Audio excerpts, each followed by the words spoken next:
Ang 5 Philippine mythical creatures na hindi pa naririnig ng karamihan, Part 2. Una ay ang malakat. Ang malakat ay isang nilalang na mula sa folklore ng mga waray.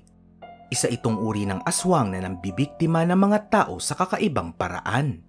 Ang katawan ng aswang na ito ay napupuno ng mga mahabang buhok.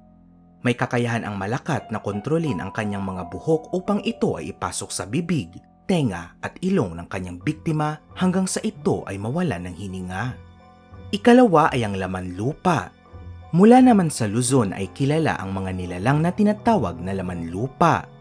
Pinaniniwalaan na kapag ang isang tao ay bigla na lamang nagkasakit sa hindi malamang dahilan ay maaaring gawa ito ng mga laman lupa. Ang mga laman lupa ayon sa mitolohiya ay mga maliliit na nilalang na kulay uling ang balat at sila ay naninirahan sa ilalim ng lupa. Sa oras na may magtanim ng halaman ng walang pahintulot o alis sa lupain ng mga laman lupa ay maaari nila itong sirain. Ikatlo ay ang ugaw. Sa rehiyon ng mga Ilocano ay may mga grupo ng maliliit na nilalang na tinatawag na ugaw. Ang mga ugaw umano ay mahilig kumain ng bigas at ito ay madalas nilang nakukuha sa pamamagitan ng pagnanakaw sa mga tao. Ang mga magsasaka o mga nagbebenta ng bigas sa Ilocos ay hindi kinakalimutang takpan ang kanilang mga imbakan ng bigas upang ito ay hindi makuha ng mga ugaw. Ikaapat ay ang talahiang.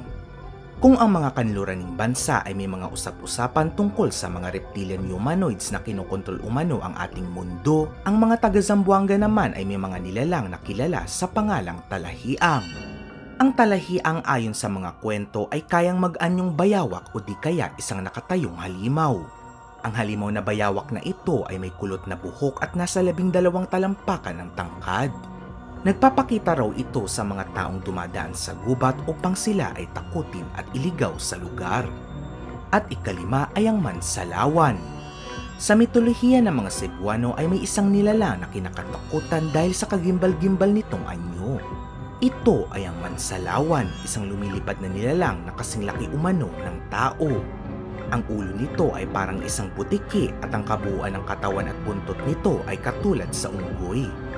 Ang pakpak ng mansalawan ay maihahambing sa mga paniki at may dila itong napakatulis na kayang butasin ang katawan ng tao. Sa oras na mahuli ka raw ng isang mansalawan ay itutusok nito ang kanyang dila sa iyong katawan upang higupin ang iyong dugo at ganoon na rin ang iyong laman loob. Guys, iniimbitahan ko ulit kayo na mag-subscribe sa ating YouTube channel.